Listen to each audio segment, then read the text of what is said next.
ವಿದ್ಯಾರ್ಥಿಗಳೇ, ಈ ದಿನ ನಾವು ಅರ್ಥಶಾಸ್ತ್ರದ ದ್ವಿತೀಯ PUC ಅರ್ಥಶಾಸ್ತ್ರದ ವಿಷಯದಲ್ಲಿ 2ನೇ ಅಧ್ಯಾಯವಾಗಿರುವಂತಹ ಅನುಭೋಗಿಯ ವರ್ತನೆಯ ಸಿದ್ಧಾಂತದ ಬಗ್ಗೆ ವಿಶ್ಲೇಷಣೆಯನ್ನು ನಾವು ನೋಡ್ತಾ ಹೋಗೋಣ. ಈಗ ಅನುಭೋಗಿಯ ವರ್ತನೆ ಸಿದ್ಧಾಂತದಲ್ಲಿ ಈಗಾಗಲೇ ನಾವು ನೋಡಿದ್ದೀವಿ. ಸಂಖ್ಯಾಸೂಚಕ ದೃಷ್ಟಿಗುಣ ವಿಶ್ಲೇಷಣೆ, ಸ್ಥಾನದರ್ಶಕ ದೃಷ್ಟಿಗುಣದ ವಿಶ್ಲೇಷಣೆ, ಔದಾಸೀನ್ಯ ವಕ್ರರೇಖಾ ವಿಶ್ಲೇಷಣೆಗಳನ್ನು ನೋಡಿದ್ದೀವಿ. ಹಾಗೆಯೇ ಅನುಭೋಗಿಯ ಬಜೆಟನ್ನು ನೋಡಿದ್ದೀವಿ. ಅನುಭೋಗಿಯ ಬಜೆಟ್ ಅಂತ ಹೇಳಿದ್ರೆ, ಅನುಭೋಗಿಯೊಬ್ಬನು ನಿರ್ದಿಷ್ಟ ಆದಾಯ ಮತ್ತು ನಿರ್ದಿಷ್ಟ ಬೆಲೆಯಲ್ಲಿ ಕೊಂಡುಕೊಳ್ಳಬಹುದಾಗಿರ್ತಕ್ಕಂಥ ಸರಕುಗಳ ಪ್ರಮಾಣವನ್ನು ವಿವರಿಸುವುದೇ ಅನುಭೋಗಿಯ ಬಜೆಟ್ ಅಂತ ಹೇಳಿ ಕರಿತೀವಿ. ಈ ಅನುಭೋಗಿಯ ಬಜೆಟ್ನಲ್ಲಿ 2 ಸಂಗತಿಗಳ ಬಗ್ಗೆ ವಿಶ್ಲೇಷಣೆಯನ್ನು ಮಾಡಿದ್ವಿ ನಾವು. ಒಂದು, ಅನುಭೋಗಿಯ ಬಜೆಟ್ ಗಣ ಅಂದ್ರೇನು ಅನ್ನೋದನ್ನು ವಿಶ್ಲೇಷಣೆ ಮಾಡಿದ್ವಿ. ಹಾಗೆಯೇ ಬಜೆಟ್ ರೇಖೆ ಅಂದ್ರೇನು ಅಂತಕ್ಕಂಥದ್ದನ್ನು ನೋಡಿದ್ವಿ. ಬಜೆಟ್ ಗಣ ಅಂತ ಹೇಳಿದ್ರೆ, ಅನುಭೋಗಿಯೊಬ್ಬನು ನಿರ್ದಿಷ್ಟ ಆದಾಯ ಮತ್ತು ನಿರ್ದಿಷ್ಟ ಬೆಲೆಯಲ್ಲಿ ಕೊಂಡುಕೊಳ್ಳಬಹುದಾಗಿರ್ತಕ್ಕಂಥ ಸರಕುಗಳ 2 ಸರಕುಗಳ ವಿವಿಧ ಸಂಯೋಜನೆಗಳ ಸಂಗ್ರಹವನ್ನು ನಾವು ಅನುಭೋಗಿಯ ಬಜೆಟ್ ಗಣ ಅಂತೇಳಿ ಕರಿತೀವಿ. ಅಂದರೆ ಬಜೆಟ್ ಗಣದಲ್ಲಿ ಅನುಭೋಗಿಯ ಆದಾಯಕ್ಕಿಂತಲೂ ಕಡಿಮೆ ಸಂಯೋಜನೆಯುಳ್ಳ ಸರಕುಗಳನ್ನು ಕೊಂಡುಕೊಳ್ಬೋದು, ಅಥವಾ ಅನುಭೋಗಿಯ ಆದಾಯಕ್ಕೆ ಸಮನಾಗಿರ್ತಕ್ಕಂತಹ ಸರಕುಗಳನ್ನಾದರೂ ಕೊಂಡುಕೊಳ್ಬೋದು, ಸರಕುಗಳ ಸಂಯೋಜನೆಯನ್ನಾದರೂ ಕೊಂಡುಕೊಳ್ಬೋದು. ಆದರೆ ಬಜೆಟ್ ರೇಖೆ ಅಂತ ಹೇಳಿದ್ರೆ, ಅನುಭೋಗಿಯ ಆದಾಯಕ್ಕೆ ಸಮನಾದ ವೆಚ್ಚವನ್ನು ಹೊಂದಿರುವಂತಹ 2 ಸರಕುಗಳ ಸಂಯೋಜನೆಗಳ ಬಿಂದುಗಳನ್ನು ಸೇರಿಸುವ ರೇಖೆಯನ್ನೇ ನಾವು ಬಜೆಟ್ ರೇಖೆ ಅಂತೇಳಿ ಕರಿತೀವಿ. ಬಜೆಟ್ ರೇಖೆ ಅಂತ ಹೇಳಿದ್ರೇನು, ಅನುಭೋಗಿಯ ಆದಾಯಕ್ಕೆ ಸಮನಾದ ವೆಚ್ಚ ಹೊಂದಿರುವ 2 ಸರಕುಗಳ ಸಂಯೋಜನೆಗಳ ಬಿಂದುಗಳನ್ನು ಸೇರಿಸುವ ರೇಖೆಯನ್ನೇ ಬಜೆಟ್ ರೇಖೆ ಅಂತೇಳಿ ಕರಿತೀವಿ. ಹೀಗೆ ಈ 2 ವಿಶ್ಲೇಷಣೆಗಳನ್ನು ನೋಡಿದ ನಂತರ ನಾವು ಬಜೆಟ್ ಗಣದಲ್ಲಿನ ಬದಲಾವಣೆಗಳನ್ನ ಬಗ್ಗೆ ವಿಶ್ಲೇಷಣೆ ಮಾಡೋಣ. ಬಜೆಟ್ ಗಣದಲ್ಲಿ ಬದಲಾವಣೆ, ಬಜೆಟ್ ಗಣದಲ್ಲಿನ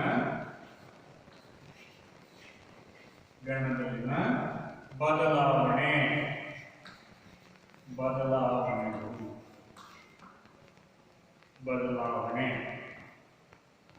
ಬಜೆಟ್ ಗಣದಲ್ಲಿನ ಬದಲಾವಣೆ ಅನ್ನೋದ್ರ ಬಗ್ಗೆ ವಿಶ್ಲೇಷಣೆ ಮಾಡೋದು. ಈಗ ಬಜೆಟ್ ಗಣ ಅಂದ್ರೆ ಏನು ಅಂತ ತಿಳ್ಕೊಂಡಿದ್ದೀವಿ. ಬಜೆಟ್ ಗಣ ಅಂದ್ರೆ ಏನು? ಅನುಭೋಗಿಯು ನಿರ್ದಿಷ್ಟ ಆದಾಯ, ನಿರ್ದಿಷ್ಟ ಬೆಲೆಯಲ್ಲಿ 2 ಸರಕುಗಳ ಸಂಯೋಜನೆಗಳ ಸಮೂಹವನ್ನು ನಾವು ಬಜೆಟ್ ಗಣ ಅಂತ ಕರಿತೀವಿ. ಆ ಬಜೆಟ್ ಗಣದ ಒಂದು ಸೂತ್ರ ಯಾವುದು ಅಂತ ಹೇಳಿದ್ರೆ, P1 x1 plus P2 x2 is equal to m ಅಂತ ಕರಿತೀವಿ. ಹೊತ್ತಾನೆ is equal to less than or is equal to m ಅಂತ ಕರಿತೀವಿ. less than or is equal to m. P1 x1 plus P2 x2 less than or is equal to m ಅಂತ ಹೇಳಿ ಕರಿತೀವಿ. ಇದನ್ನ budget ಗಣ ಅಂದ್ರೆ, budget ಗಣದಲ್ಲಿ ಏನು ಹೇಳ್ತೀವಿ, ಅನುಭೋಗಿಗೆ ಲಭ್ಯವಿರುವ ಸಂಯೋಜನೆಗಳ ಗಣದಲ್ಲಿ, ಅನುಭೋಗಿಗೆ ಲಭ್ಯವಿರುವಂತಹ ಸಂಯೋಜನೆಗಳ ಗಣದಲ್ಲಿ ಅವನು 2 ಸರಕುಗಳನ್ನು ಕೊಂಡುಕೊಳ್ಬೇಕಾದ್ರೆ ಆ ಸರಕಿನ ಬೆಲೆ ಮತ್ತು ಆದಾಯವನ್ನು ಅವಲಂಬಿಸಿರುತ್ತದೆ ಅನ್ನೋದನ್ನ ನಾವು ಕಳೆದ ತರಗತಿಯಲ್ಲಿ ವಿಶ್ಲೇಷಣೆ ಮಾಡಿದ್ದೀವಿ. ಹೌದು ತಾನೆ? ಏನೋ ಅನುಭೋಗಿ ಎರಡು ಸರಕುಗಳ ವಿವಿಧ ಸಂಯೋಜನೆಗಳನ್ನು ಕೊಂಡ್ಕೊಳ್ಬೇಕು. ವಿವಿಧ ಸಂಯೋಜನೆಗಳಲ್ಲಿ ಯಾವುದಾದ್ರೂ ಒಂದು ಸಂಯೋಜನೆಯನ್ನು ಅವನು ಕೊಂಡ್ಕೊಳ್ತಾನೆ ಅಂತ ಇಟ್ಕೊಳ್ಳೋಣ. ಹಾಗೆ ಕೊಂಡ್ಕೊಳ್ಬೇಕಾದ್ರೆ ಇಲ್ಲಿ ಎರಡು ಸಂಗತಿಗಳು ಕೊಂಡುಕೊಳ್ಳುವ ಸಂದರ್ಭದ ಮೇಲೆ ಪ್ರಭಾವವನ್ನು ಬೀರ್ತವೆ. ಒಂದು ಸರಕಿನ ಬೆಲೆಗಳು, ಮತ್ತೊಂದು ಅನುಭೋಗಿಯ ಆದಾಯ. ಸರಕಿನ ಬೆಲೆಗಳು ಮತ್ತೊಂದು ಅನುಭೋಗಿಯ ಆದಾಯ. ನಾವು ಹಿಂದೆ ನೋಡಿದೀವಿ, ಅನುಭೋಗಿಯ ಆದಾಯ 20 ರೂಪಾಯಿ ಇದೆ, m = 20 ರೂಪಾಯಿ ಇದೆ. x1 ಬಾಳೆಹಣ್ಣಿನ ಬೆಲೆ 5 ರೂಪಾಯಿ ಇದೆ, x2 ಮಾವಿನಹಣ್ಣಿನ ಬೆಲೆ 5 ರೂಪಾಯಿ ಇದೆ ಅಂತ ನಾವು ನೋಡಿದ್ವಿ. ಹಿಂದಿನ ತರಗತಿಯಲ್ಲಿ ನಾವು ನೋಡಿದ್ವಿ. ಹಿಂದಿನ ತರಗತಿಯಲ್ಲಿ ಅನುಭೋಗಿಯ ಆದಾಯ ಏನಾಗಿತ್ತು? 20 ರೂಪಾಯಿ ಇತ್ತು. ಬಾಳೆಹಣ್ಣಿನ ಬೆಲೆ 5 ರೂಪಾಯಿ ಇತ್ತು. ಹಾಗೆಯೇ ಮಾವಿನ ಹಣ್ಣಿನ ಬೆಲೆ 5 ರೂಪಾಯಿ ಇತ್ತು. ಹೀಗೆ ಈ ಸನ್ನಿವೇಶದಲ್ಲಿ ಅನುಭೋಗಿ ಹೇಗೆ ಸರಕುಗಳನ್ನ ಕೊಂಡ್ಕೊಂಡ ಅನ್ನೋದನ್ನ ಕೊಂಡುಕೊಳ್ತಾನೆ ಅಂತಕ್ಕಂಥದ್ದನ್ನ ನಾವು ನೋಡಿದ್ವಿ. ಈಗ ಒಂದು ವೇಳೆ ಅನುಭೋಗಿಯ ಆದಾಯದಲ್ಲಿ ಅಥವಾ ಸರಕಿನ ಬೆಲೆಗಳಲ್ಲಿ ಬದಲಾವಣೆ ಆದರೆ, ಅನುಭೋಗಿಯ ಆದಾಯದಲ್ಲಿ ಬದಲಾವಣೆ ಆದರೆ, ಅನುಭೋಗಿಯ ಆದಾಯ 10 ರೂಪಾಯಿ ಆಗ್ಬೋದು ಅಥವಾ 30 ರೂಪಾಯಿ ಆಗ್ಬೋದು. 10 ರೂಪಾಯಿಗೆ ಕಡಿಮೆ ಆಗ್ಬೋದು ಅಥವಾ 30 ರೂಪಾಯಿಗೆ ಹೆಚ್ಚಾಗ್ಬೋದು. ಹೀಗೆ ಅನುಭೋಗಿಯ ಆದಾಯದಲ್ಲಿ ಬದಲಾವಣೆ ಆದರೆ ಬಜೆಟ್ ಗಣದಲ್ಲಿಯೂ ಸಹ ಏನಾಗುತ್ತೆ? ಬದಲಾವಣೆಗಳು ಸಂಭವಿಸುತ್ತವೆ. ಹಾಗೆಯೇ ಅನುಭೋಗಿಯ ಕೊಂಡುಕೊಳ್ಳಬಹುದಾಗಿರ್ತಕ್ಕಂತಹ ಸರಕಿನ ಬೆಲೆಯಲ್ಲಿ ವ್ಯತ್ಯಾಸಗಳು ಕಂಡು ಬಂದರೆ, ಅನುಭೋಗಿಯು ಕೊಂಡುಕೊಳ್ಳುವ ಸರಕುಗಳ ಬೆಲೆಯಲ್ಲಿಯೂ ಸಹ ವ್ಯತ್ಯಾಸಗಳು ಕಂಡು ಬಂದಾಗ ಆಗಲೂ ಸಹ ಬಜೆಟ್ ಗಣದಲ್ಲಿ ವ್ಯತ್ಯಾಸಗಳು ಕಂಡು ಬರ್ತವೆ ಅಥವಾ ಬಜೆಟ್ ಗಣದಲ್ಲಿನ ಬದಲಾವಣೆಗಳು ಸಂಭವಿಸುತ್ತವೆ ಅನ್ನೋದನ್ನ ಇವತ್ತಿನ ವಿಶ್ಲೇಷಣೆಯಲ್ಲಿ ನಾವು ತಿಳ್ಕೊಳ್ಳೋಣ. ಈಗ ಪ್ರಮುಖವಾಗಿ ಬಜೆಟ್ ಗಣದಲ್ಲಿನ ಬದಲಾವಣೆಯಲ್ಲಿ ಅನುಭೋಗಿಯ ಆದಾಯದಲ್ಲಿ ಬದಲಾವಣೆಗಳು ಸಂಭವಿಸುತ್ತವೆ ಅನ್ನೋದನ್ನ ನಾವು ನೋಡೋಣ. ಮೊದಲನೇದಾಗಿರ್ತಕ್ಕಂಥದ್ದು ಅನುಭೋಗಿಯ ಆದಾಯದಲ್ಲಿ ಬದಲಾವಣೆ. ಅನುಭೋಗಿಯ ಆದಾಯದಲ್ಲಿ ಬದಲಾವಣೆಗಳಾದರೆ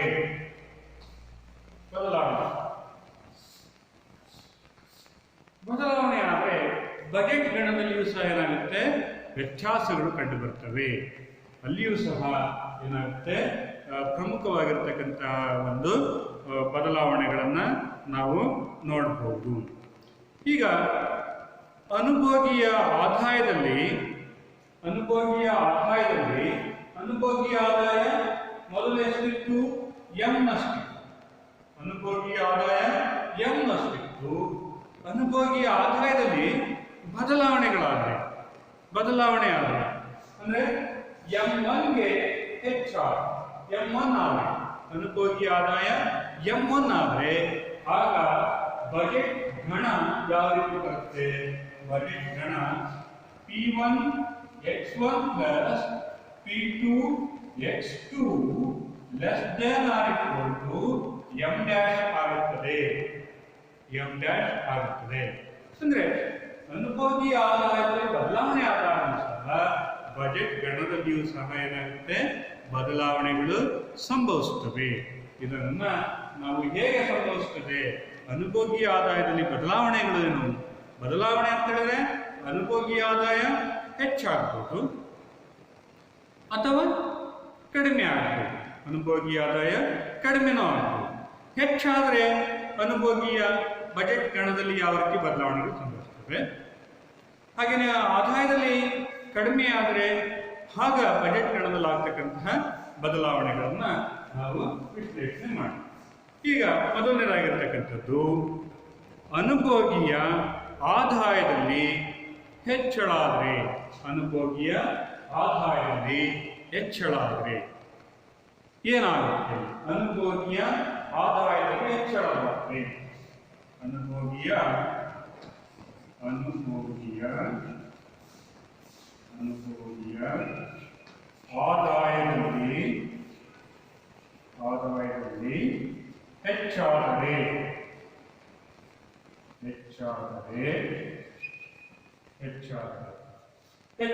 ಏನಾಗುತ್ತೆ ಅನ್ನೋದನ್ನ ನಾವು ನೋಡ್ತಾರೆ. ಆಗ ಇದನ್ನ M greater than M dash M dash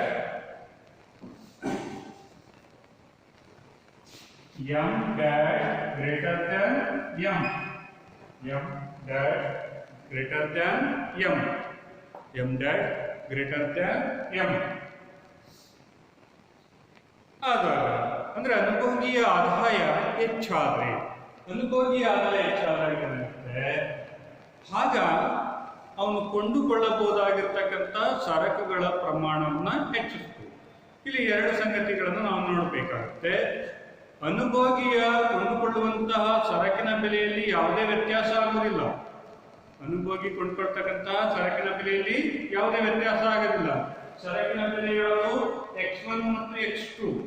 ಸರಕುಗಳು ಯಾವುದು? ಬಾಳೆಹಣ್ಣಿನ ಬೆಲೆ ಮತ್ತು ಮಾವಿನ ಹಣ್ಣಿನ ಬೆಲೆ ಯಾವುದೇ ರೀತಿ ವ್ಯತ್ಯಾಸಗಳು ಸಂಭವಿಸೋದಿಲ್ಲ ಅಂತ ಇಟ್ಕೊಂಡು ಕೇವಲ ಬದಲಾಗ್ತಾ ಇರ್ತಕ್ಕಂಥದ್ದು ಯಾವುದು? ಅನುಭೋಗಿಯ ಆದಾಯದಲ್ಲಿ ಮಾತ್ರ ಏನಾಗುತ್ತದೆ, ಬದಲಾವಣೆಗಳಾಗ್ತಾ ಇದ್ದಾವೆ. ಅನುಭೋಗಿಯ ಆದಾಯ ಎಂ ನಷ್ಟು ಇದ್ದದ್ದು ಎಂ ಡ್ಯಾಶ್ಗೆ ಏನಾಗಿದೆ, ಹೆಚ್ಚಾಗಿದೆ. M dash greater than M ಅಂತ ಅಂದ್ರೆ ಅನುಭೋಗಿಯ ಆದಾಯ ಹೆಚ್ಚಾಗಿದೆ. ಹೀಗೆ ಹೆಚ್ಚಾಗಿರ್ತಕ್ಕಂಥ ಸಂದರ್ಭದಲ್ಲಿ ಈ ಬಜೆಟ್ ರೇಖೆ ಇರುತ್ತಲ್ಲ, ಆ ಬಜೆಟ್ ರೇಖೆ ಆ ಲಂಬಾಂತರ ಛೇದಕದಲ್ಲಿ ಹೆಚ್ಚಾಗುತ್ತದೆ. ಬಜೆಟ್ ರೇಖೆ ಅಂತಕ್ಕಂಥದ್ದು ಲಂಬಾಂತರ ಛೇದಕದಲ್ಲಿ ಹೆಚ್ಚಾಗುತ್ತದೆ. ಆಗ ಬಜೆಟ್ ರೇಖೆ ಅಂತಕ್ಕಂಥದ್ದು ಬಲಭಾಗಕ್ಕೆ ಪಲ್ಲಟಗೊಂಡು ಸಮಾನಾಂತರವಾಗಿ ಬಲಭಾಗಕ್ಕೆ ಏನಾಗುತ್ತೆ, ಪಲ್ಲಟಗೊಳ್ಳುತ್ತದೆ. ಅನುಭೋಗಿ ಆದಾಯ ಏನಾಗುತ್ತೆ, ಹೆಚ್ಚಾಯಿತು. 20 ರೂಪಾಯಿ ಇರ್ತಕ್ಕಂಥ ಅನುಭೋಗಿ ಆದಾಯ 40 ರೂಪಾಯಿ ಅಂತ ಇಟ್ಕೊಳ್ಳೋಣ. ಉದಾಹರಣೆಗೆ 20 ರೂಪಾಯಿ ಇರ್ತಕ್ಕಂಥ ಅನುಭೋಗಿ ಆದಾಯ 40 ರೂಪಾಯಿ ಆಯಿತು. 40 ರೂಪಾಯಿ ಆದಾಗ ಏನಾಗುತ್ತೆ, ಲಂಬಾಂತರ ಛೇದಕ ಏನಾಗುತ್ತೆ, ಹೆಚ್ಚಾಗುತ್ತದೆ. ಆಗ ಬಜೆಟ್ ರೇಖೆಯನ್ನು ಕೂಡ ಏನಾಗುತ್ತದೆ, ಅದು ಬಲಭಾಗಕ್ಕೆ ಪಲ್ಲಟಗೊಂಡು ಅದು ಸಮಾನಾಂತರವಾಗಿರ್ತಕ್ಕಂತಹ ಒಂದು ಬಲಭಾಗಕ್ಕೆ ಪಲ್ಲಟಗೊಳ್ಳುತ್ತದೆ. ಇದನ್ನ ನಾವು ಒಂದು ರೇಖಾಚಿತ್ರದ ಮೂಲಕ ತಿಳಿಬಹುದು. ರೇಖಾಚಿತ್ರ ಯಾವ ರೀತಿ ಬರುತ್ತೆ ಅಂದ್ರೆ, OX ಅಕ್ಷದಲ್ಲಿ ಬಾಳೆಹಣ್ಣು, OY ಲಂಬಾಕ್ಷದಲ್ಲಿ ಮಾವಿನ ಹಣ್ಣು.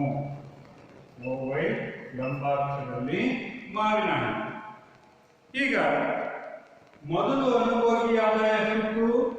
ಮೊದಲಿರ್ತಕ್ಕಂಥ ಅನುಭೋಗಿ ಆದಾಯ M divided by P1, M divided by P1, M divided by P2, M divided by P1 ಅಷ್ಟಿತ್ತು ಅಂತ ಇಟ್ಕೊಂಡಿದ್ದೀವಿ. ಈಗ ಅನುಭೋಗಿಯ ಆದಾಯ ಹೆಚ್ಚಾಗುತ್ತದೆ. ಹೆಚ್ಚಾದಾಗ ಅವನು ಕೊಂಡುಕೊಳ್ಳುವ ಸರಕುಗಳ ಪ್ರಮಾಣ ಸಹ ಏನಾಗುತ್ತೆ, ಹೆಚ್ಚಾಗುತ್ತೆ. ಯಾವ ಸನ್ನಿವೇಶದಲ್ಲಿ ಅಂತ ಹೇಳಿದ್ರೆ, ಸರಕಿನ ಬೆಲೆಯಲ್ಲಿ ಯಾವುದೇ ವ್ಯತ್ಯಾಸಗಳು ಇರೋದಿಲ್ಲ. ಸರಕಿನ ಬೆಲೆಗಳು ಇದ್ದ ಹಾಗೆ ಇರುತ್ತವೆ. ಇದ್ದ ಹಾಗೆ ಇದ್ದಾಗ ಕೇವಲ ಅನುಭೋಗಿಯ ಆದಾಯ ಹೆಚ್ಚಾಗುತ್ತದೆ. ಆಗ ಬಜೆಟ್ ರೇಖೆ ಏನಾಗುತ್ತದೆ, ಬಜೆಟ್ ರೇಖೆ ಬಲಭಾಗಕ್ಕೆ ಪಲ್ಲಟಗೊಳ್ಳುತ್ತದೆ.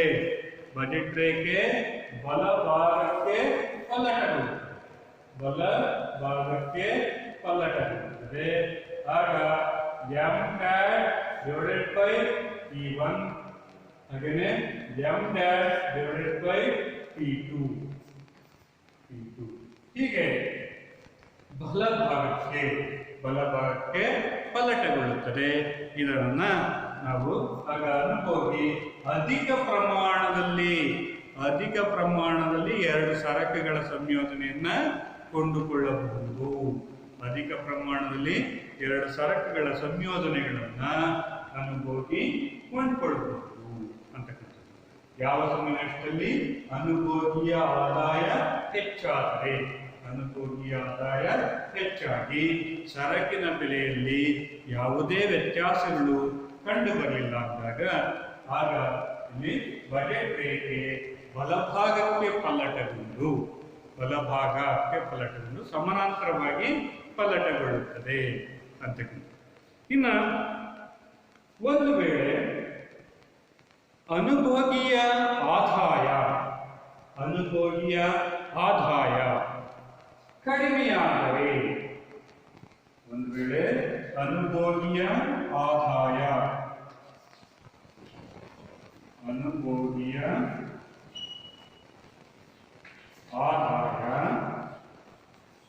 ಕಡಿಮೆಯಾದರೆ m dash less than m, m dash less than m, m dash less than m ಆದರೆ ಆಗ ಈ ಸನ್ನಿವೇಶದಲ್ಲಿ ಅನುಭೋಗಿಯ ಆದಾಯ ಮೊದಲು ಎಷ್ಟಿತ್ತು? 20 ರೂಪಾಯಿ. ಅನುಭೋಗಿಯ ಆದಾಯ 20 ರೂಪಾಯಿ ಇದೆ. ಈ 20 ರೂಪಾಯಿ 10 ರೂಪಾಯಿ ಆಯ್ತು. ಅನುಭೋಗಿಯ ಆದಾಯ 20 ರೂಪಾಯಿ ಇದ್ದದ್ದು 10 ರೂಪಾಯಿ. ಸರಕಿನ ಬೆಲೆ ಇದೆಷ್ಟೇ ಇದೆ. ಸರಕಿನ ಬೆಲೆಯಲ್ಲಿ ಯಾವುದೇ ವ್ಯತ್ಯಾಸಗಳು ಕಂಡು ಬಂದಿಲ್ಲ, ಸ್ಥಿರವಾಗಿದೆ. ಸರಕಿನ ಬೆಲೆ ಸ್ಥಿರವಾಗಿದೆ. ಈ ಸನ್ನಿವೇಶದಲ್ಲಿ ಅನುಭೋಗಿಯ ಕೊಂಡುಕೊಳ್ಳುವ ಸಾಮರ್ಥ್ಯ ಏನಾಗುತ್ತೆ? ಕಡಿಮೆಯಾಗುತ್ತದೆ. ಅನುಭೋಗಿಯು ಸರಕುಗಳನ್ನು ಕೊಂಡುಕೊಳ್ಳುವ ಸಾಮರ್ಥ್ಯ ಕಡಿಮೆಯಾಗುತ್ತದೆ. ಆಗ ಅವನು ಕಡಿಮೆ ಸಂಯೋಜನೆಗಳನ್ನು ಆಯ್ಕೆ ಮಾಡಿಕೊಳ್ಬೇಕಾಗುತ್ತದೆ. ಕಡಿಮೆ ಸರಕುಗಳ ಸಂಯೋಜನೆಗಳನ್ನು ಆಯ್ಕೆ ಮಾಡಿಕೊಳ್ಬೇಕಾಗುತ್ತದೆ. ಹಾಗಾಗಿ ಇಲ್ಲಿ ಅನುಭೋಗಿಯ ಒಂದು ಲಂಬಾಂತರ ಛೇದಕನು ಸಹ ಏನಾಗುತ್ತದೆ? ಕಡಿಮೆಯಾಗಿ, ಲಂಬಾಂತರ ಛೇದಕ ಕಡಿಮೆಯಾಗಿ ಬಜೆಟ್ ರೇಖೆ ಏನಾಗುತ್ತದೆ? ಎಡಭಾಗಕ್ಕೆ ಅಥವಾ ಒಳಭಾಗಕ್ಕೆ ಪಲ್ಲಟಗೊಳ್ಳುತ್ತದೆ. ಸಮಾನಾಂತರವಾಗಿ ಎಡಭಾಗಕ್ಕೆ ಪಲ್ಲಟಗೊಳ್ಳುತ್ತದೆ. ಇದನ್ನ ನಾವು ಅನುಭೋಗಿಯ ಆದಾಯ ಕಡಿಮೆಯಾಗುವಂಥ ಸಂದರ್ಭದಲ್ಲಿ ನಾವು ನೋಡ್ಬೋದು. ಅನುಭೋಗಿಯ ಆದಾಯ ಕಡಿಮೆ ಆಗುತ್ತೆ, ಅದರಿಂದ ಆಗ್ತಕ್ಕಂಥ ಪರಿಣಾಮಗಳೇನು?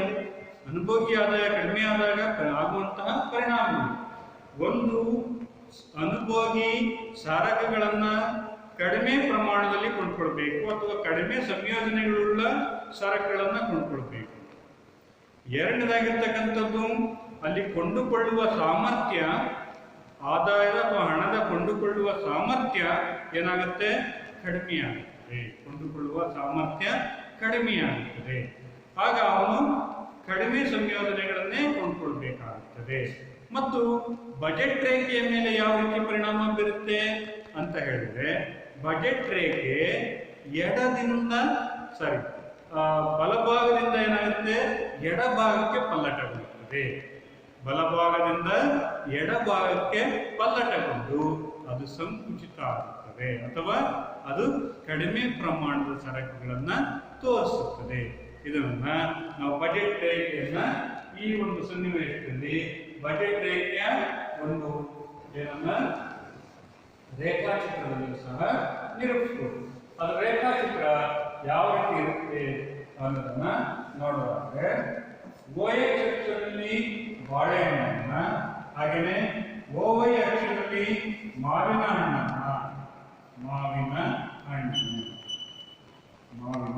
ಹಣ್ಣನ್ನ ನೋಡಿದ್ರೆ,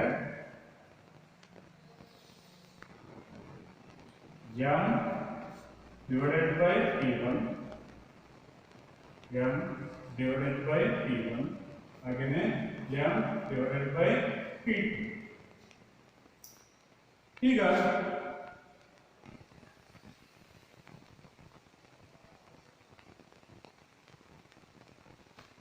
m divided by p1 m divided by p1 ಅನುಭೋಗಿಯ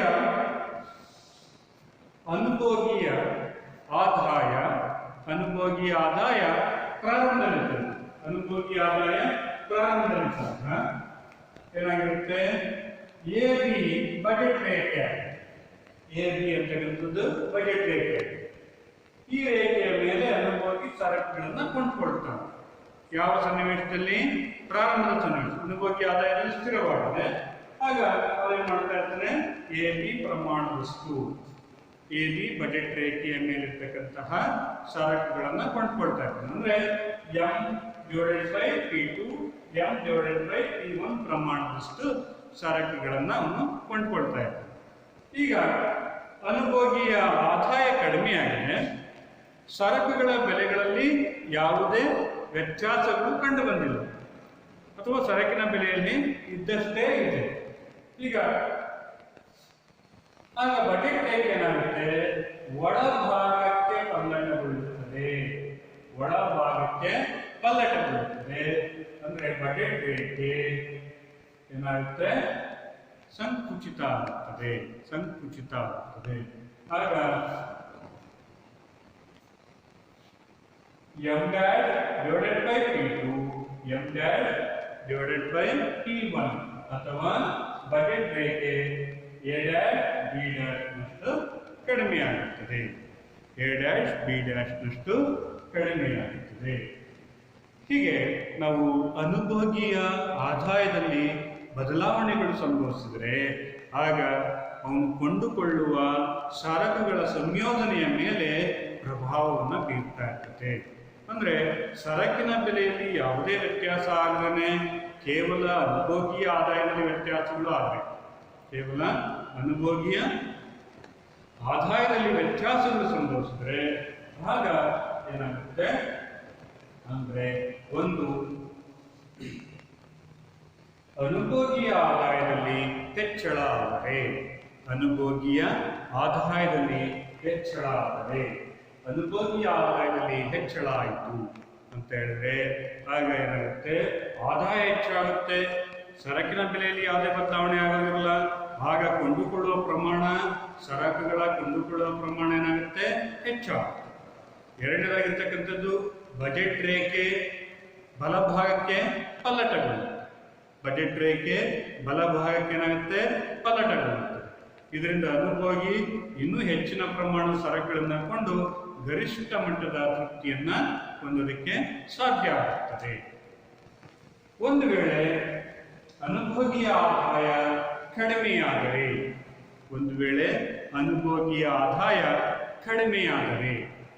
ಆಗ ಏನು ಸಂಭವಿಸುತ್ತದೆ, ಇಲ್ಲಿ ಸರಕಿನ ಬೆಲೆಯಲ್ಲಿ ಬದಲಾವಣೆ ಆಗಿಲ್ಲ, ಕೇವಲ ಅನುಭೋಗಿಯ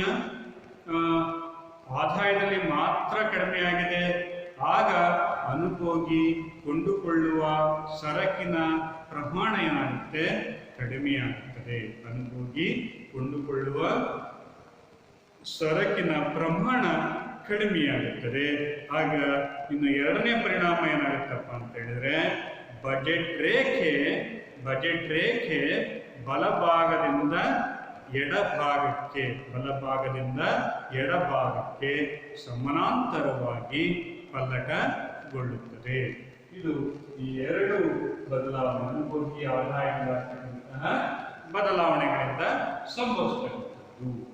ಇದನ್ನ ನಾವು ಒಂದು ಹಂತದಲ್ಲಿ ವಿಶ್ಲೇಷಣೆ ಮಾಡ್ತೀವಿ. ಇನ್ನ ಮತ್ತೊಂದು ಸಂಗತಿಯನ್ನ ನಾವು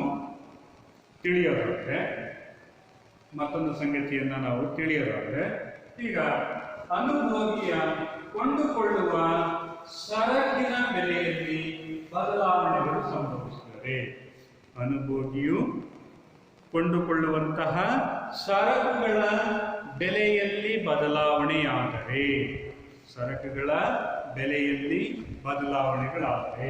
ಎರಡನೇ ಪಾಯಿಂಟ್ ಏನು, ಸರಕಿನ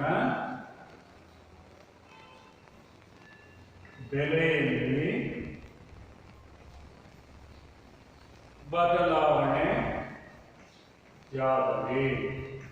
ಸರಕಿನ ಬೆಲೆಯಲ್ಲಿ ಬದಲಾವಣೆಗಳು ಸಂಭವಿಸಿದರೆ, ಸರಕಿನ ಬೆಲೆಯಲ್ಲಿ ಬದಲಾವಣೆಗಳು ಸಂಭವಿಸಿದರೆ ಆಗ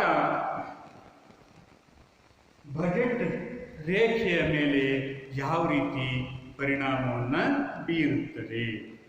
ಇಲ್ಲಿ ಸರಕಿನ ಬೆಲೆಯಲ್ಲಿ ಮಾತ್ರ ಬದಲಾವಣೆ ಆಗುತ್ತೆ, ಅನುಭೋಗಿಯ ಆದಾಯದಲ್ಲಿ ಯಾವುದೇ ಬದಲಾವಣೆಗಳು ಸಂಭವಿಸುವುದಿಲ್ಲ.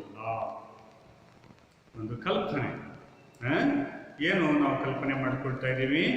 ಕೇವಲ ಸರಕಿನ ಬೆಲೆಯಲ್ಲಿ ಮಾತ್ರ ಏನಾಗ್ತಾ ಇದೆ? ಬದಲಾವಣೆಗಳು ಸಂಭವಿಸ್ತಾ ಇದೆ.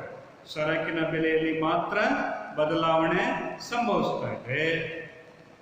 ಆದರೆ ಅನುಭೋಗಿಯ ಆದಾಯದಲ್ಲಿ ಯಾವುದೇ ರೀತಿ ಬದಲಾವಣೆಗಳು ಸಂಭವಿಸೋದಿಲ್ಲ. ಈಗ ಸರಕಿನ ಬೆಲೆ ಕಡಿಮೆ ಆಯಿತು ಅಂದರೆ ಇರೋ ಆದಾಯದಲ್ಲಿ ಹೆಚ್ಚಿನ ಪ್ರಮಾಣದ ಸರಕುಗಳನ್ನು ಅನುಭೋಗಿ ಕೊಂಡ್ಕೊಳ್ಬೋದು. ಸರಕಿನ ಬೆಲೆಗಳು ಅಂದರೆ ಮಾವಿನ ಹಣ್ಣಿನ ಬೆಲೆ ಮತ್ತು ಬಾಳೆಹಣ್ಣಿನ ಬೆಲೆ ಎರಡೂ ಕಡಿಮೆ ಆಯಿತು. ಎರಡೂ ಕಡಿಮೆ ಆದರೆ ಆಗ ನಾವೇನು ಮಾಡಬಹುದು? ಈ ಒಂದು ಹೆಚ್ಚಿನ ಪ್ರಮಾಣದ ಸರಕುಗಳನ್ನು ಕೊಂಡ್ಕೊಳ್ಬೋದು. ಇನ್ನು ಒಂದು ವೇಳೆ ಸರಕಿನ ಬೆಲೆಗಳು ಹೆಚ್ಚಾದರೆ ಆಗ ಆ ಸರಕುಗಳನ್ನು ಕೊಂಡುಕೊಳ್ಳುವ ಪ್ರಮಾಣ ಏನಾಗುತ್ತೆ? ಕಡಿಮೆ ಆಗುತ್ತದೆ. ಯಾಕೆ ಅಂತ ಹೇಳಿದ್ರೆ ಅನುಭೋಗಿಯ ಆದಾಯ ಸ್ಥಿರವಾಗಿರುತ್ತದೆ. ಅನುಭೋಗಿಯ ಆದಾಯ ಏನಾಗಿರುತ್ತೆ? ಸ್ಥಿರವಾಗಿರುತ್ತದೆ. ಹಾಗಾಗಿ ನಾವು ಈ ಒಂದು ಬಜೆಟ್ ಗಣದಲ್ಲಿ ಎರಡನೇ ವಿಶ್ಲೇಷಣೆ ಆಗಿರ್ತಕ್ಕಂಥದ್ದು ಒಂದು ಸರಕಿನ ಬೆಲೆಯಲ್ಲಿ ಬದಲಾವಣೆ ಆಗಿದೆ. ಈಗ ಕೇವಲ ಒಂದು ಸರಕಿನ ಬೆಲೆಯಲ್ಲಿ ಬದಲಾವಣೆ ಆಗಿದೆ. ಒಂದು ಸರಕಿನ ಬೆಲೆಯಲ್ಲಿ ಬದಲಾವಣೆ ಆಗಿದೆ. ಒಂದು ಸರಕು ಯಾವುದು? ಒಂದು ಸರಕು ಅಂತ ಹೇಳಿದ್ರೆ ಕೇವಲ ಬಾಳೆಹಣ್ಣಿನ ಬೆಲೆಯಲ್ಲಿ ಬಾಳೆಹಣ್ಣಿನ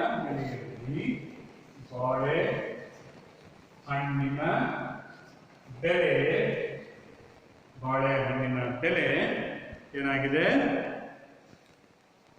ಹೆಚ್ಚಾದರೆ ಬಾಳೆಹಣ್ಣಿನ ಬೆಲೆ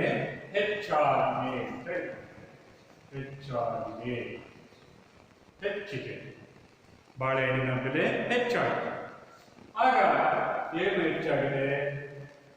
P-1 greater than P1 ಅಂದ್ರೆ ಬಾಳೆಹಣ್ಣಿನ ಮೂಲ ಬೆಲೆಗಿಂತ ಈಗ ಬಾಳೆಹಣ್ಣಿನ ಬೆಲೆ ಏನಾಗಿದೆ? ಹೆಚ್ಚಾಗಿದೆ. 5 ರೂಪಾಯಿ ಎಲ್ಲ ಒಂದು ಬಾಳೆಹಣ್ಣು ಈಗೇನಾಗಿದೆ? 7 ರೂಪಾಯಿಗೂ ಅಥವಾ 8 ರೂಪಾಯಿಗೂ ಹೆಚ್ಚಾಗಿದೆ ಅಂತ ಇಟ್ಕೊಂಡು ಬಾಳೆಹಣ್ಣಿನ ಬೆಲೆ ಏನಾಗಿದೆ? ಹೆಚ್ಚಾಗಿದೆ. ಬಾಳೆಹಣ್ಣಿನ ಬೆಲೆ ಹೆಚ್ಚಾಗಿದೆ. ಮಾವಿನ ಹಣ್ಣಿನ ಬೆಲೆ ಇದ್ದಷ್ಟೇ ಇದೆ. ಅನುಭೋಗಿ ಆದಾಯದಲ್ಲಿ ಯಾವುದೇ ಬದಲಾವಣೆ ಆಗಿಲ್ಲ. ಇಲ್ಲಿ ಬದಲಾವಣೆ ಆಗಿರೋದು ಯಾವುದು? ಬಾಳೆಹಣ್ಣಿನ ಬೆಲೆ 7 ರೂಪಾಯಿಗೆ ಹೆಚ್ಚಾಗಿದೆ. ಬಾಳೆಹಣ್ಣಿನ ಬೆಲೆ 7 ರೂಪಾಯಿಗೆ ಹೆಚ್ಚಾಗಿದೆ ಅಂತ ಇಟ್ಕೊಳ್ಳೋಣ. ಅನುಭೋಗಿ ಆದಾಯ 20 ರೂಪಾಯಿ ಇದೆ. ಹಾಗೆಯೇ ಮಾವಿನ ಹಣ್ಣಿನ ಬೆಲೆ ಅದು 5 ರೂಪಾಯಿನೇ ಇದೆ. ಇದರಲ್ಲಿ ಯಾವುದೇ ವ್ಯತ್ಯಾಸ ಸಂಭವಿಸಿರೋದು ಯಾವುದು? ಕೇವಲ ಬಾಳೆಹಣ್ಣಿನ ಬೆಲೆಯಲ್ಲಿ ಮಾತ್ರ. ಈ ಸನ್ನಿವೇಶದಲ್ಲಿ ಏನಾಗುತ್ತೆ ಅಂತ ಹೇಳಿದ್ರೆ, ಈ ಸನ್ನಿವೇಶದಲ್ಲಿ ಬಾಳೆಹಣ್ಣಿನ ನಿರಪೇಕ್ಷ ಮೌಲ್ಯ ಹೆಚ್ಚಾಗುತ್ತದೆ. ಬಾಳೆಹಣ್ಣಿನ ನಿರಪೇಕ್ಷ ಮೌಲ್ಯ ಹೆಚ್ಚಾಗುತ್ತದೆ. ನಿರಪೇಕ್ಷ ಮೌಲ್ಯ ಹೆಚ್ಚಾಗುತ್ತದೆ. ನಿರಪೇಕ್ಷ ಮೌಲ್ಯ ಹೆಚ್ಚಾಗುತ್ತದೆ ಅಂದ್ರೆ ಹಣದ ಮೌಲ್ಯಕ್ಕೆ ಹೋಲಿಸಿಕೊಂಡಾಗ ಬಾಳೆಹಣ್ಣಿನ ಮೌಲ್ಯ ಏನಾಯಿತು? ಹೆಚ್ಚಾಯಿತು. ಅಥವಾ ಮಾವಿನ ಹಣ್ಣಿನ ಬೆಲೆಗೆ ಹೋಲಿಸಿಕೊಂಡಾಗ ಬಾಳೆಹಣ್ಣಿನ ಮೌಲ್ಯ ಹೆಚ್ಚಾಯಿತು. ಬಾಳೆಹಣ್ಣಿನ ಮೌಲ್ಯ ಏನಾಗುತ್ತೆ? ಹೆಚ್ಚಾಗುತ್ತದೆ. ಹಿಂದಿನ ಬಾಳೆಹಣ್ಣಿನ ದರಕ್ಕೆ ಹೋಲಿಸಿಕೊಂಡಾಗ ಈಗಿನ ಬಾಳೆಹಣ್ಣಿನ ಮೌಲ್ಯ ಏನಾಗುತ್ತೆ, ಹೆಚ್ಚಾಗುತ್ತದೆ. ಆಗ ಬಾಳೆಹಣ್ಣನ್ನು ಕಡಿಮೆ ಪ್ರಮಾಣದಲ್ಲಿ ಕೊಂಡುಕೊಳ್ಳಬೇಕಾಗುತ್ತದೆ. ಬಾಳೆಹಣ್ಣನ್ನು ಕಡಿಮೆ ಪ್ರಮಾಣದಲ್ಲಿ ಕೊಂಡುಕೊಳ್ಳಬೇಕಾಗುತ್ತದೆ. ಹೀಗಾಗಿ ನಾವು ಈ ಒಂದು ಬಾಳೆಹಣ್ಣಿನ ಬೆಲೆ ಹೆಚ್ಚಾದರೆ ಆಗುವಂತಹ ಪರಿಣಾಮಗಳೇನಪ್ಪ ಅಂತ ಹೇಳಿದ್ರೆ, ಒಂದು ಬಾಳೆಹಣ್ಣಿನ ನಿರಪೇಕ್ಷ ಮೌಲ್ಯ ಹೆಚ್ಚಾಗುತ್ತೆ. ಇದರಿಂದ ಬಾಳೆಹಣ್ಣನ್ನು ಕೊಂಡುಕೊಳ್ಳುವ ಸಾಮರ್ಥ್ಯ ಕಡಿಮೆ ಆಗುತ್ತದೆ. ಹಾಗೆಯೇ ಮತ್ತು ಬಾಳೆಹಣ್ಣಿನ ಪ್ರಮಾಣ ಕಡಿಮೆ ಆಗೋದನ್ನ ನಾವು ನೋಡ್ತೀವಿ. ಇದನ್ನ ರೇಖಾಚಿತ್ರದಲ್ಲಿ ನೋಡೋದಾದ್ರೆ, ಇದರ ರೇಖಾಚಿತ್ರ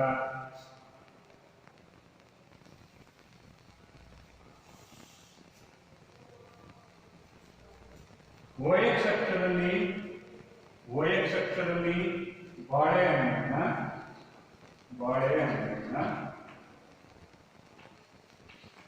ಹಾಗೆಯೇ OY ಲಂಬಾಕ್ಷದಲ್ಲಿ ಮಾವಿನ ಹಣ್ಣನ್ನ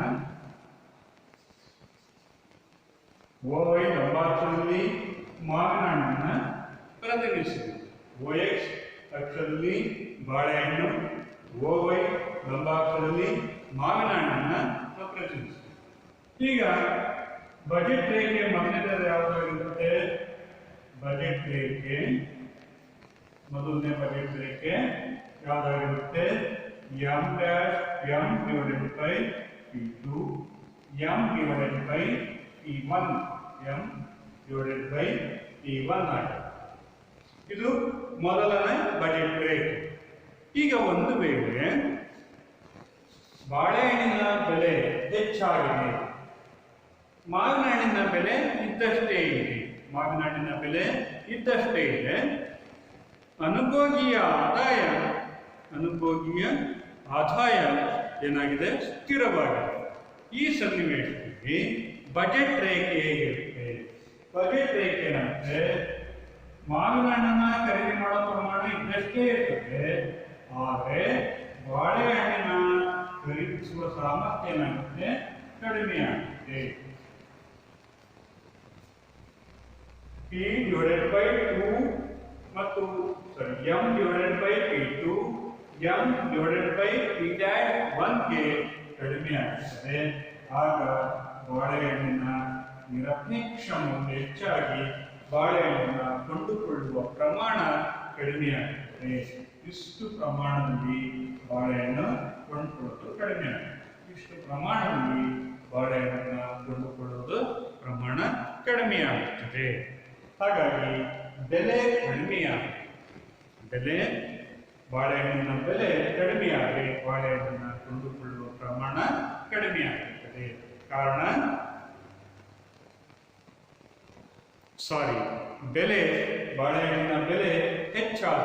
ಬಾಳೆಹಣ್ಣಿನ ಬೆಲೆ ಹೆಚ್ಚಾದರೆ ಬಾಳೆಹಣ್ಣನ್ನು ಕೊಂಡುಕೊಳ್ಳುವ ಪ್ರಮಾಣ ಕಡಿಮೆಯಾಗುತ್ತದೆ.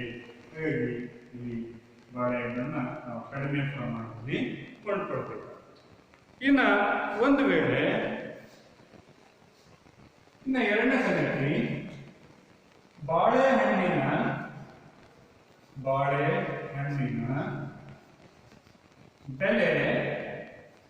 ಬೆಲೆ ಕಡಿಮೆಯಾದರೆ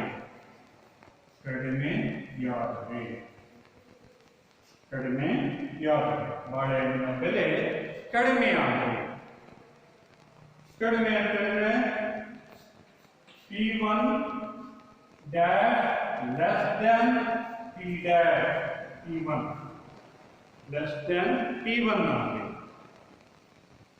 ಈಗ ಬಾಳೆಹಣ್ಣಿನ ಬೆಲೆ ಹೆಚ್ಚಾಗಿದ್ದನ್ನು ನಾವು ನೋಡ್ತೀವಿ. ಬಾಳೆಹಣ್ಣಿನ ಬೆಲೆ ಕಡಿಮೆಯಾಯಿತು. ಒಂದು ಕಲ್ಪನೆ. ಎರಡನೇ ಕಲ್ಪನೆ ಏನು? ಅನುಭೋಗಿಯ ಆದಾಯ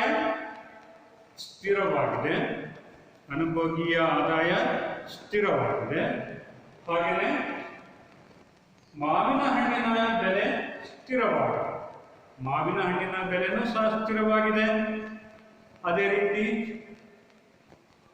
ಅನುಭೋಗಿಯ ಆದಾಯನೂ ಸಹ ಸ್ಥಿರವಾಗಿದೆ.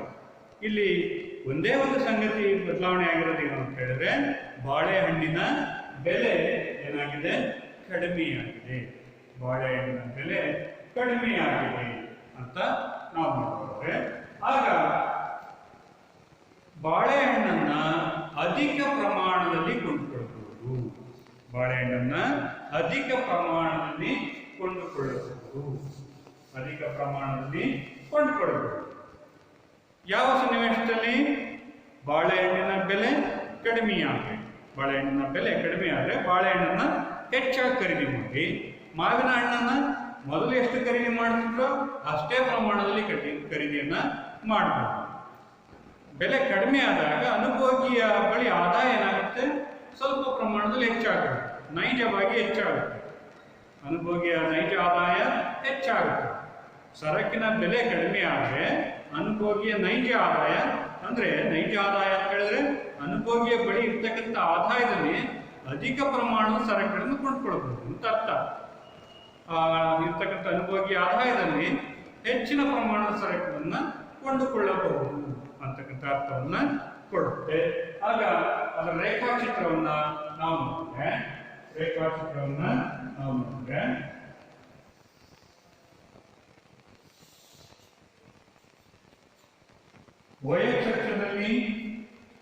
OX ಅಕ್ಷದಲ್ಲಿ ಬಾಳೆಹಣ್ಣು,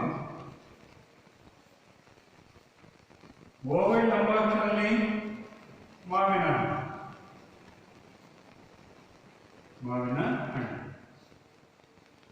ಈಗ ಮೊದಲು ಏನಾಗಿತ್ತು? ಅನುಭೋಗಿಯ ಒಂದು ಆದಾಯ ಸ್ಥಿರವಾಗಿದೆ, ಮಾವಿನ ಹಣ್ಣನ್ನ ಬೆಲೆಯೂ ಸಹ ಸ್ಥಿರವಾಗಿದೆ, ಅದೇ ರೀತಿ ಬಾಳೆಹಣ್ಣಿನ ಬೆಲೆಯೂ ಸಹ ಸ್ಥಿರವಾಗಿದೆ. ಆಗ M/P2 M/P1 ಇಷ್ಟು ಪ್ರಮಾಣದಲ್ಲಿ ಇದು ಬಜೆಟ್ ರೇಖೆ, ಈ ಪ್ರಮಾಣದ ಬಜೆಟ್ ರೇಖೆ. ಈಗ ಏನಾಗಿದೆ? ಬಾಳೆಹಣ್ಣಿನ ಬೆಲೆ ಕಡಿಮೆಯಾಗಿದೆ. ಬಾಳೆಹಣ್ಣಿನ ಬೆಲೆ ಕಡಿಮೆಯಾದಾಗ ಅನುಭೋಗಿ ಕೊಂಡುಕೊಳ್ಳುವ ಸರಕಿನ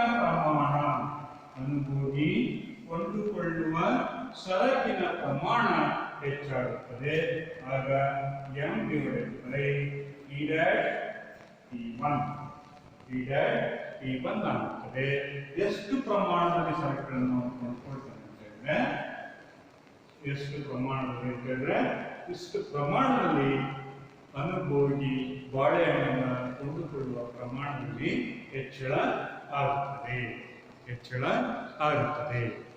ಹೀಗೆ ಅನುಭೋಗಿ ಈ ಒಂದು ಬಜೆಟ್ ಗಣದಲ್ಲಿನ ಬದಲಾವಣೆಗಳನ್ನು ವಿವರಿಸಬಹುದು.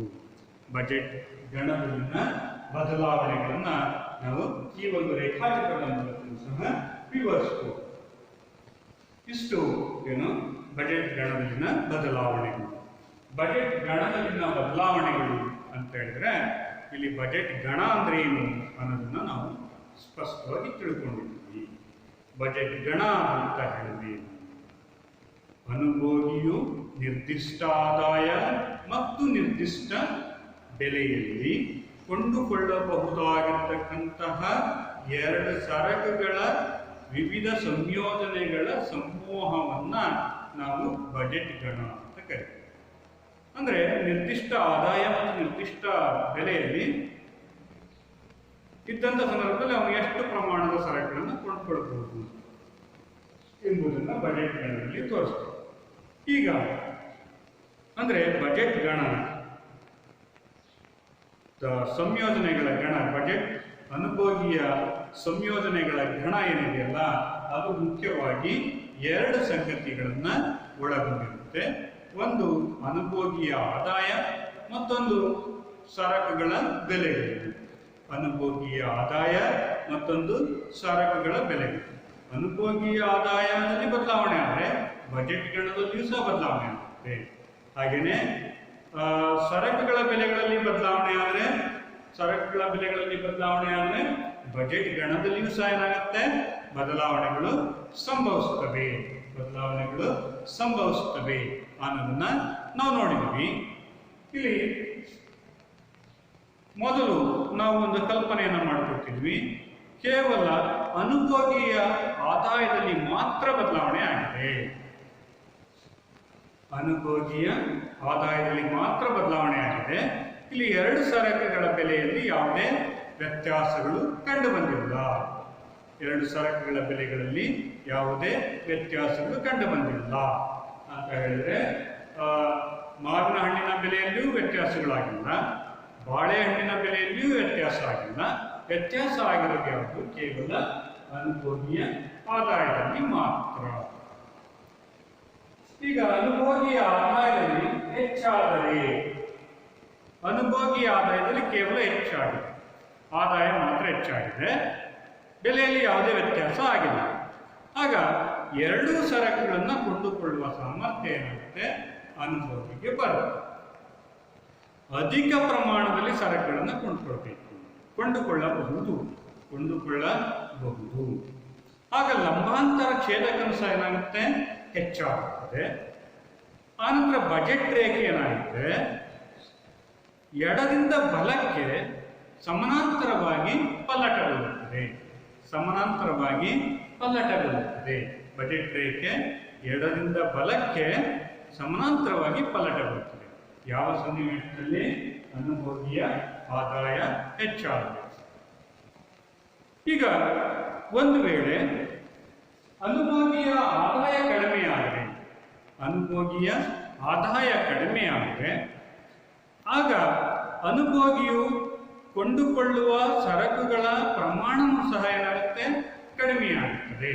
ಅನುಭೋಗಿಯು ಕೊಂಡುಕೊಳ್ಳಬಹುದಾಗಿರ್ತಕ್ಕಂಥ ಎರಡು ಸರಕುಗಳ ಪ್ರಮಾಣ ಕಡಿಮೆಯಾಗುತ್ತೆ. ಅಂದರೆ ಬಾಳೆಹಣ್ಣು ಮತ್ತು ಮಾವಿನ ಹಣ್ಣನ್ನು ಕಡಿಮೆ ಪ್ರಮಾಣದಲ್ಲಿ ಕೊಂಡ್ಕೊಳ್ಬೇಕಾಗುತ್ತೆ. ಯಾಕೆ? ಅನುಭೋಗಿ ಆದಾಯ ಏನಾಗಿದೆ? ಕಡಿಮೆಯಾಗಿದೆ. ಆಗ ಲಂಬಾಂತರ ಛೇದಕನು ಸಹ ಕಡಿಮೆ ಆಗುತ್ತದೆ. ಮತ್ತು ಬಜೆಟ್ ರೇಖೆ ಏನಾಗುತ್ತೆ ಅಂತ ಹೇಳಿದ್ರೆ, ಬಜೆಟ್ ರೇಖೆ ಬಲಭಾಗದಿಂದ ಎಡಭಾಗಕ್ಕೆ ಸಮಾನಾಂತರವಾಗಿ ಪಲ್ಲಟಗೊಳ್ಳುತ್ತದೆ. ಬಲಭಾಗದಿಂದ ಎಡಭಾಗಕ್ಕೆ ಸಮಾನಾಂತರವಾಗಿ ಪಲ್ಲಟಗೊಳ್ಳುತ್ತದೆ. ಹಾಗಾಗಿ ಅನುಭೋಗಿಯ ಆದಾಯದಲ್ಲಿ ಕಡಿಮೆಯಾದರೆ ಹೆಚ್ಚಾದರೆ ಒಟ್ಟಾರೆ ಬಜೆಟ್ ಗಣದಲ್ಲಿಯೂ ಸಹ ಏನಾಗ್ತದೆ? ಬದಲಾವಣೆಗಳು ಸಂಭವಿಸುತ್ತವೆ. ಮತ್ತು ಬಜೆಟ್ ರೇಖೆಯಲ್ಲಿಯೂ ಸಹ ಏನಾಗುತ್ತೆ? ಬದಲಾವಣೆ ಸಂಭವಿಸುತ್ತದೆ. ಹಾಗೇನೆ ಈಗ ಅನುಭೋಗಿಯ ಆದಾಯ ಇದ್ದಷ್ಟೇ ಇರುತ್ತೆ. ಅನುಭೋಗಿಯ ಆದಾಯದಲ್ಲಿ ಯಾವುದೇ ವ್ಯತ್ಯಾಸ ಆಗಿಲ್ಲ. ನಮ್ಮ ಎರಡನೇ ಕಲ್ಪನೆ ಏನು?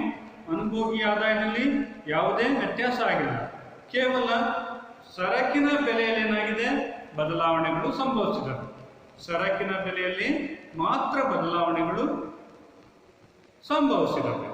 ಅದರಲ್ಲಿ ಒಂದು ಸರಕಿನ ಬೆಲೆಯಲ್ಲಿ ಮಾತ್ರ ಬದಲಾವಣೆ ಆಗಿದೆ, ಇನ್ನೊಂದು ಸರಕಿನ ಬೆಲೆ ಇದ್ದಷ್ಟೇ ಇದೆ. ಒಂದು ಸರಕು ಯಾವುದು? ಬಾಳೆಹಣ್ಣು. ಬಾಳೆಹಣ್ಣಿನ ಬೆಲೆ ಏನಾಗಿದೆ? ಬಾಳೆಹಣ್ಣಿನ ಬೆಲೆ ಹೆಚ್ಚಾಗಿದೆ. ಮೊದಲನೇ ಒಂದು ಕಲ್ಪನೆ, ಬಾಳೆಹಣ್ಣಿನ ಬೆಲೆ ಹೆಚ್ಚಾಗಿದೆ. ಮಾವಿನ ಹಣ್ಣಿನ ಬೆಲೆ ಇದ್ದಷ್ಟೇ ಇದೆ, ಅನುಭೋಗಿಯ ಆದಾಯ ಇದ್ದಷ್ಟೇ ಇದೆ. ಈ ಸನ್ನಿವೇಶ ಉಂಟಾದ್ರೆ ಬಾಳೆಹಣ್ಣಿನ ನಿರಪೇಕ್ಷ ಮೌಲ್ಯ ಏನಾಗುತ್ತೆ? ಹೆಚ್ಚಾಗುತ್ತದೆ. ಬಾಳೆಹಣ್ಣಿನ ನಿರಪೇಕ್ಷ ಮೌಲ್ಯ ಅಂತ ಹೇಳ್ತೀವಿ. ನಿರಪೇಕ್ಷ ಮೌಲ್ಯ ಅಂದ್ರೆ ಆ ಸರಕಿನ ಮೌಲ್ಯದಲ್ಲಿ ಹೆಚ್ಚಳ ಆಗುತ್ತೆ. ಸರಕಿನ ಮೌಲ್ಯದಲ್ಲಿ ಹೆಚ್ಚಳ ಆಗುತ್ತದೆ. ಮೌಲ್ಯದಲ್ಲಿ ಹೆಚ್ಚಳ ಆದರೆ ಹೆಚ್ಚಿನ ಬೆಲೆ ಆ ವಸ್ತುಗೆ ಕಂಡು ಬರುತ್ತೆ. ಹೆಚ್ಚಿನ ಬೆಲೆ ಕಂಡು ಬಂತು ಅಂದ್ರೆ ಆ ಸರಕನ್ನ ಅಂದ್ರೆ ಬಾಳೆಹಣ್ಣನ್ನ ಖರೀದಿ ಮಾಡುವ ಪ್ರಮಾಣ ಕಡಿಮೆಯಾಗುತ್ತದೆ. ಕೊಂಡುಕೊಳ್ಳುವ ಪ್ರಮಾಣ ಕಡಿಮೆಯಾಗುತ್ತದೆ. ಹಾಗಾಗಿ ಇಲ್ಲಿ ಅನುಭೋಗಿ ಕಡಿಮೆ ಸಂಯೋಜನೆಯ ಸರಕುಗಳನ್ನು ಕೊಂಡ್ಕೊಳ್ಬೇಕಾಗುತ್ತದೆ. ಇನ್ನ ಎರಡನೇದಾಗಿರ್ತಕ್ಕಂಥದ್ದು ಬಾಳೆಹಣ್ಣಿನ ಬೆಲೆ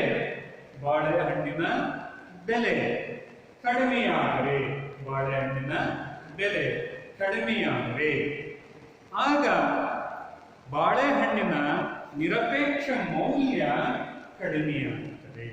ಬಾಳೆಹಣ್ಣಿನ ನಿರಪೇಕ್ಷ ಮೌಲ್ಯ ಏನಾಗುತ್ತೆ? ಕಡಿಮೆಯಾಗುತ್ತದೆ. ನಿರಪೇಕ್ಷ ಮೌಲ್ಯ ಅಂದ್ರೆ ಬಾಳೆಹಣ್ಣಿನ ಮೌಲ್ಯ ಏನಾಗುತ್ತೆ? ಕಡಿಮೆಯಾಗುತ್ತದೆ. ಅಂದ್ರೆ ಹಿಂದಿನ ಮೌಲ್ಯಕ್ಕೆ ಹೋಲಿಸಿಕೊಂಡಾಗ ಪ್ರಸ್ತುತ ಮೌಲ್ಯ ಏನಾಗುತ್ತೆ, ಕಡಿಮೆ ಆಗುತ್ತದೆ. ಆಗ ಅಧಿಕ ಪ್ರಮಾಣದ ಬಾಳೆಹಣ್ಣನ್ನು ಖರೀದಿಸಬಹುದು. ಈ ಸನ್ನಿವೇಶದಲ್ಲಿ ಬಜೆಟ್ ರೇಖೆ ಏನಾಗುತ್ತೆ, ಬಲಭಾಗಕ್ಕೆ ಪಲಟಗೊಳ್ಳುತ್ತದೆ ಮತ್ತು ಮಾವಿನ ಹಣ್ಣು ಇದ್ದಷ್ಟೇ ನಾವು ಖರೀದಿ ಮಾಡ್ತೀವಿ. ಇಷ್ಟು ಬಜೆಟ್ ಗಣದಲ್ಲಿನ ಬದಲಾವಣೆ. ಈ ಒಂದು ಪರಿಕಲ್ಪನೆಯಲ್ಲಿ ನಾವು ಬಜೆಟ್ ಗಣದಲ್ಲಿ ಬದಲಾವಣೆಗಳಾದರೆ ಅನುಭೋಗಿಯ ಒಂದು ಬಜೆಟ್ನಲ್ಲಿಯೂ ಅವನು ಕೊಂಡುಕೊಳ್ಳುವ ಪ್ರಮಾಣದಲ್ಲಿಯೂ ವ್ಯತ್ಯಾಸ ಆಗೋದನ್ನು ನಾವು ಗಮನಿಸಿದ್ವಿ. ಇವತ್ತಿನ ಮತ್ತು ನಿನ್ನೆಯ ವಿಶ್ಲೇಷಣೆಯಲ್ಲಿ ನಾವು ಅನುಭೋಗಿಯ ಬಜೆಟ್ನಲ್ಲಿ ಮುಖ್ಯವಾಗಿ ನಾವು ವಿಷಯಗಳನ್ನು ವಿಶ್ಲೇಷಣೆ ಮಾಡಿದ್ವಿ. ಈ ಅನುಭೋಗಿಯ ಬಜೆಟ್ನಲ್ಲಿ ಬಹಳ ಮುಖ್ಯವಾಗಿರ್ತಕ್ಕಂಥದ್ದು ಅನುಭೋಗಿಯ ಬಜೆಟ್ ಗಣ ಮತ್ತು ಬಜೆಟ್ ರೇಖೆ. ಅನುಭೋಗಿಯ ಬಜೆಟ್ ಗಣ ಮತ್ತು ಬಜೆಟ್ ರೇಖೆ ಅಂತಕ್ಕಂಥದ್ದು ಬಹಳ ಮುಖ್ಯವಾಗಿದೆ. ಅಲ್ಲಿ ಬಜೆಟ್ ಗಣಕ್ಕೂ ಬಜೆಟ್ ರೇಖೆಗೂ ಇರ್ತಕ್ಕಂತಹ ವ್ಯತ್ಯಾಸವನ್ನು ಕೇಳ್ತಾರೆ. ಹಾಗೆಯೇ ಬಜೆಟ್ ಗಣದಲ್ಲಿನ ಬದಲಾವಣೆಗಳನ್ನು ವಿವರಿಸಿರಿ ಅಂತ ಹೇಳಿ ಪ್ರಶ್ನೆಯನ್ನು ಕೇಳಿದರೆ ಆ ಪ್ರಶ್ನೆಗೆ ಇಷ್ಟೆಲ್ಲ ಉತ್ತರಗಳನ್ನು ಬರೀಬೇಕಾಗುತ್ತೆ. ಇಷ್ಟು ಬಜೆಟ್ ಗಣದಲ್ಲಿನ ಬದಲಾವಣೆಗಳ ಬಗ್ಗೆ ನಾವು ವಿಶ್ಲೇಷಣೆ ಮಾಡಬಹುದು. ಹೀಗಾಗಿ ಈ ಒಂದು ಅಧ್ಯಾಯದಲ್ಲಿ ನಾವು ಪ್ರಮುಖವಾಗಿ 3 ಹಂತಗಳನ್ನು ದಾಟಿದ್ದೀವಿ. ಒಂದು ಸಂಖ್ಯಾಸೂಚಕ ತುಷ್ಟಿಗುಣ, ಎರಡನೇದಾಗಿರ್ತಕ್ಕಂಥದ್ದು ಸ್ಥಾನದರ್ಶಕ ತುಷ್ಟಿಗುಣದ ವಿಶ್ಲೇಷಣೆಯನ್ನು ಮಾಡಿದ್ವಿ. ಹಾಗೆಯೇ ಮೂರನೇದಾಗಿರ್ತಕ್ಕಂಥದ್ದು ಅನುಭೋಗಿಯ ಬಜೆಟನ್ನು ಸಹ ವಿಶ್ಲೇಷಣೆ ಮಾಡಿದ್ದೀವಿ. ಈ ವಿಶ್ಲೇಷಣೆಯಲ್ಲಿ ನಮಗೆ ಮುಖ್ಯವಾಗಿರ್ತಕ್ಕಂಥವು ಅಂತ ಹೇಳಿದ್ರೆ, ಒಂದು ಇಳಿಮುಖ ಸೀಮಾ ತುಷ್ಟಿಗುಣದ ನಿಯಮವನ್ನು